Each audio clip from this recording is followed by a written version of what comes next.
Ang barko din ay. Yan, tumagilid. Taob. Taob gede. Taob.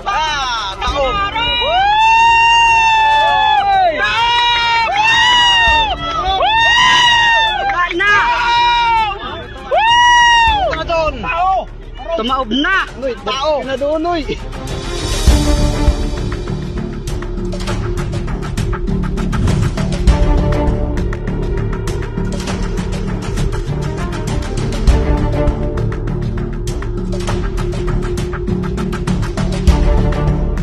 Marimar, meron ba kayong anak?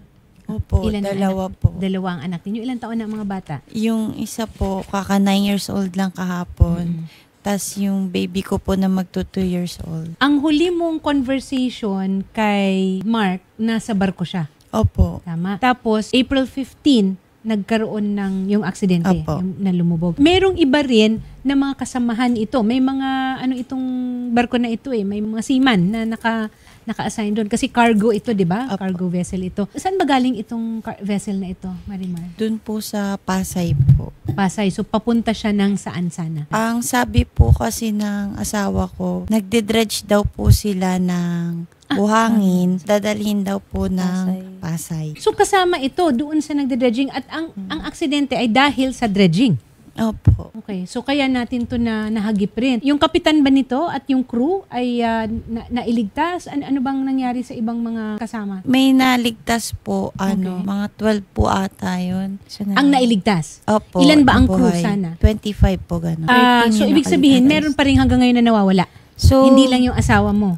asawa ko na lang po, Sana lang. nung hindi Asawa mo na makita. Meron ba kayong nakausap sa mga crew na nailigtas para sabihin kung kailan nila huling nakita ang asawa mo? Or Wala po. Wala silang alam. Basta Wala naman. hindi nila nakita. Saan ba naka-assign ng husband mo sana? Ano bang unit? Ano po siya, safety officer po. Naku, baka siya pa ang nagsiguro. Sinigurado Yun nga mo po. na niya na lahat makaligtas. Yan nga po. Napakatagal na po kasi Magandang hapon po, sir. Yes, ma'am. Magandang hapon po. Si Lieutenant Senior Grade Kenneth O. Bungabong ng Yes. station. Sir, ito po yung tungkol doon sa barko po na involved in quarrying operations pero tumaob po ito. At hanggang ngayon ay mukhang meron pang isang crew na hindi pa po nahahanap. Meron po ba tayong update tungkol dito, sir? Yes, ma'am.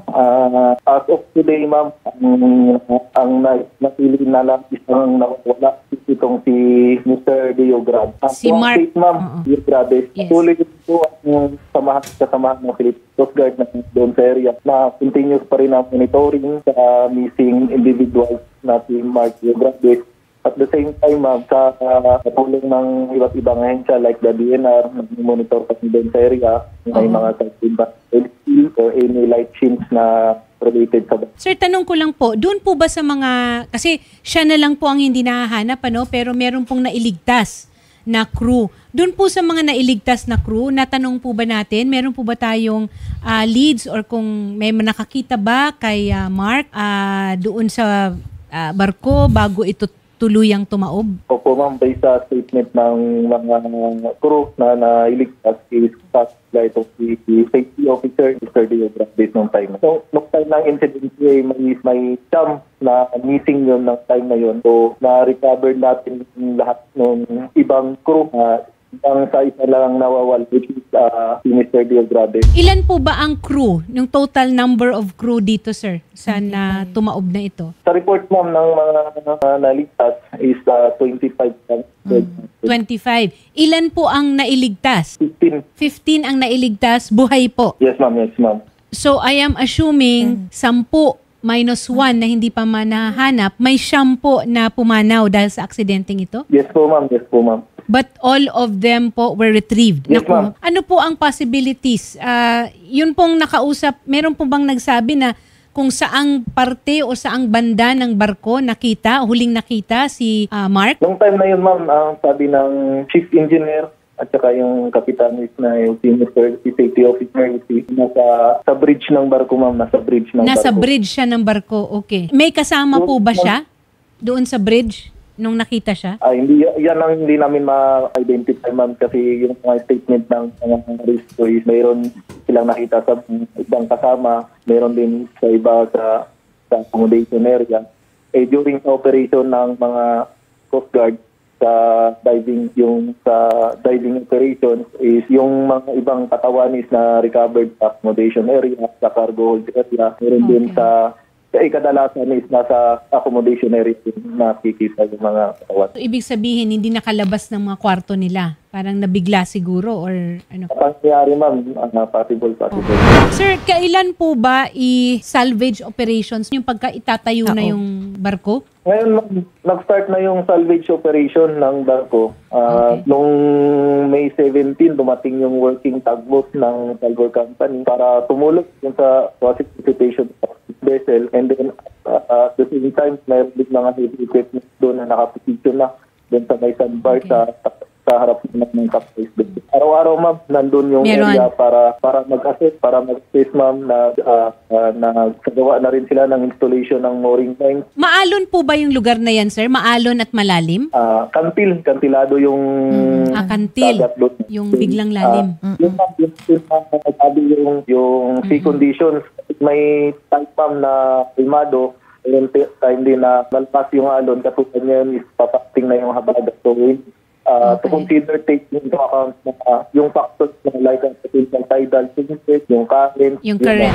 Sir, nahanap ba kaagad nung yung mga na-rescue, of course, I am assuming na agad-agad yon. Pero yun pong mga hindi nakaligtas, nahanap po ba kaagad o ilang araw po bago nahanap? Almost 7 araw, ma'am, na operations na isinigawa bago nag-transition yung operation natin. Kasi nung day 1, ma'am, which is yung nangyari yung incident, kinabukasan, ma'am, na na-retrieve kami isang katawan.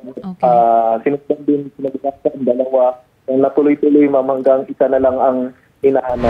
Meron lang naman din talagang hangganan yung paghahanap at yung kayang gawin. Umaasa tayo, syempre, no, for hoping still for the best. Sana naanod siya sa isang isla o kung ano man. Binibigyan naman kayo ng update tungkol sa barko. Update sa barko po. Yung nangyayari sa barko. Pero sa paghahanap po, so far wala pong naibibigay na update. Wala pa. So ngayon lang natin na nakausap ang Coast Guard. Opo, Okay. sa kanila. Shari, pwede naman tayo na maging tulay din para mas ma-update rin. Since hindi nga na po mahanap yung katawan ni Tonton po kasi ang tawag namin. Hopefully po, nagpa-positive pa rin kami. Pero yung tanong po namin is, paano po yung mga gamit niya? Wala lang po bang lumutang or something? Diba ho? Kasi may mga gamit naman po siya. So wala po kami kasing balita rin kung ano na pang nangyari sa mga gamit niya. Yan naman, mas mabibigyan ng linaw yan pag na-salvage na po yung tinatawag na salvaging nung barko pagka naiahon na siya. So hopefully magkakaroon pa tayo. Yes, of course. Kasi nandoon naman yan sa loob. Sir, nung nahanap po sa accommodation, yung ibang mga crew, ano po ito? In a diving, diving exploration and search? Diving operation. Okay. Kasi sir, tinatanong sana nila kung yung doon sa kwarto, kung saan ba nandoon sana si Mark, nabuksan rin kaya ito? Kasi I'm sure inisa-isa nila yung kwarto. Meron po ba kayong report? Na-penetrate ng mga divers namin yung accommodation deck ng barko. Hindi lang talaga ma-penetrate yung bridge na area kasi napuno na ng buhangin, ma'am. Yun sa bridge area. Hindi po bang ma'am? Nice ko lang sana na itong asawa ba ni Mark? Yes. Maaari po kayong dumirekta po sa amin na Yun. Oo. Mas maganda na. Makipag-usap. Actually po, may mga na-retrieve kami mga ilan lang na gamit. Kaya hindi namin pinapabuksan sa iba.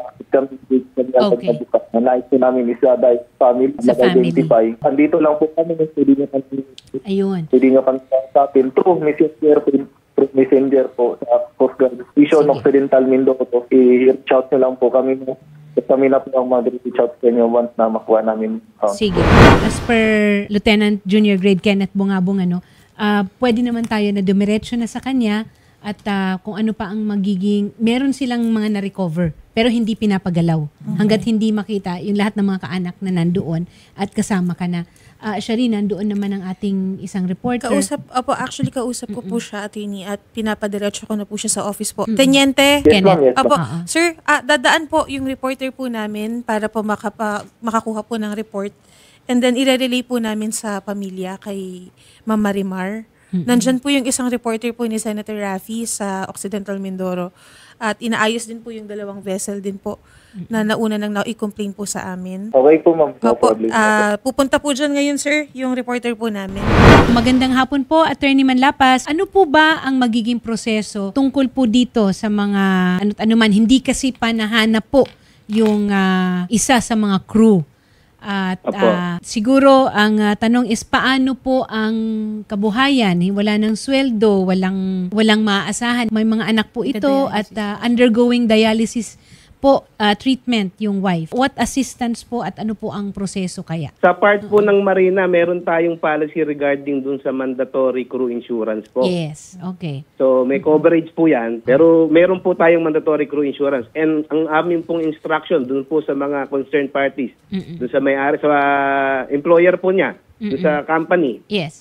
magbigay na ng assistance dito sa mga affected individual. In fact, yung pong ating latest information doon, including bumutol sa mga na-recover na namatay, nabigyan na po yan ng mga assistance. So, including po, ang pagkakalam ko po, kindly correct me po, total nandiyan naman po sila ma'am dyan.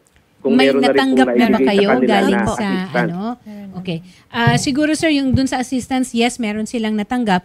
But ako rin, ang alam ko rin kasi nito, not that inuunahan natin pero pag hindi po kasi nahahanap ang katawan or wala talagang mahahanap na katawan, we will have to use the rules on presumptive death. And in cases like this, hindi po ba, Attorney Manlapas, it takes 4 years for presumptive death to be recognized? Tama ba? In cases of a shipwreck, conflagration? Mukhang tama naman po ang ating pagkakaintindi. Pero ang problema doon siyempre court procedure pa yan. Yun na Court nga process po. Oo. Pero basta ang kwan po sa amin dito sa Marina, sa amin po ang mahalaga matulungan kagad yung mga concerned parties Yes. natin. At binabantayan po namin yan.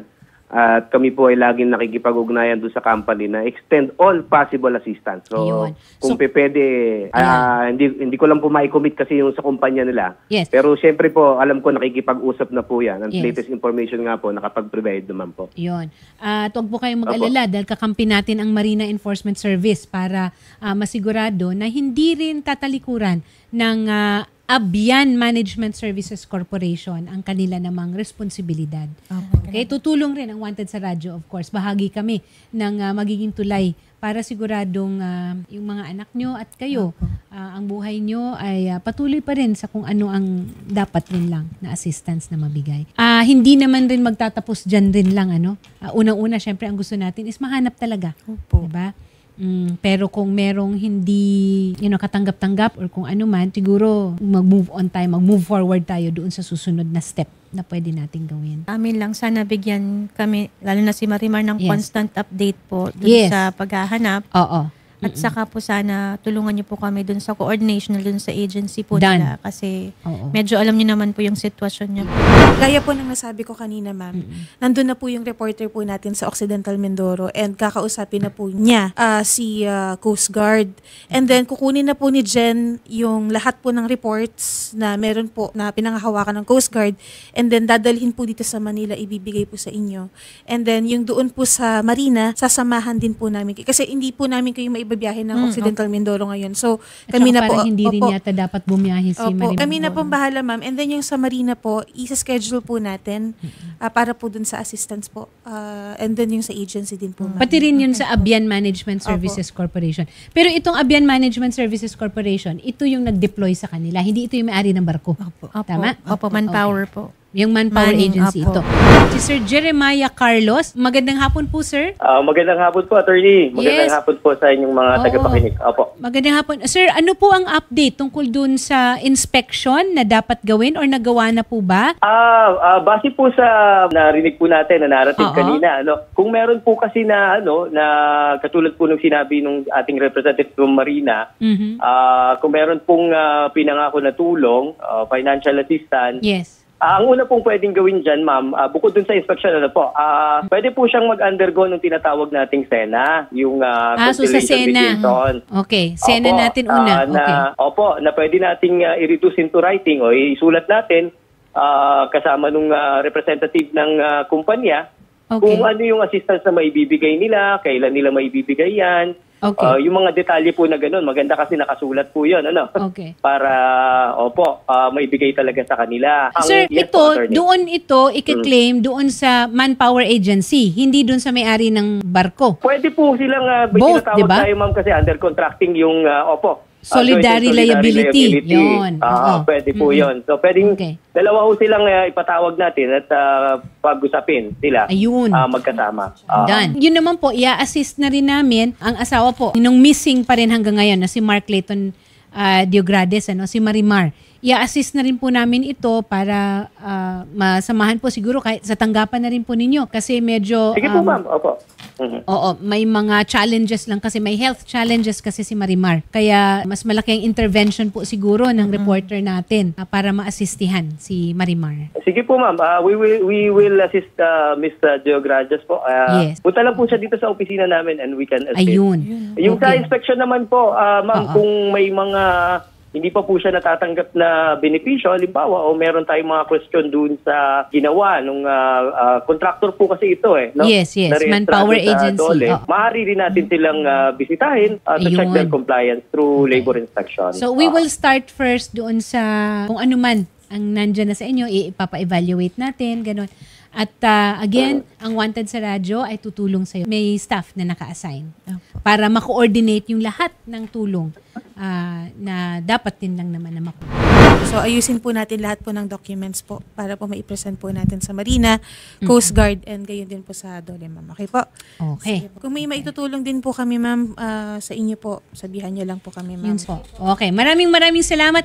Maraming salamat kay Lieutenant Junior Grade Kenneth Bongabong, ang Station Commander ng Coast Guard Occidental Mindoro, kay Attorney Benedicto Manlapas, ang Officer in Charge ng Marina Enforcement Services, at kay Sir Jeremiah Carlos, Supervising Labor and Employment Officer ng DOLE, Manila Field Office. Mabuhay po kayong Maraming lahat. salamat.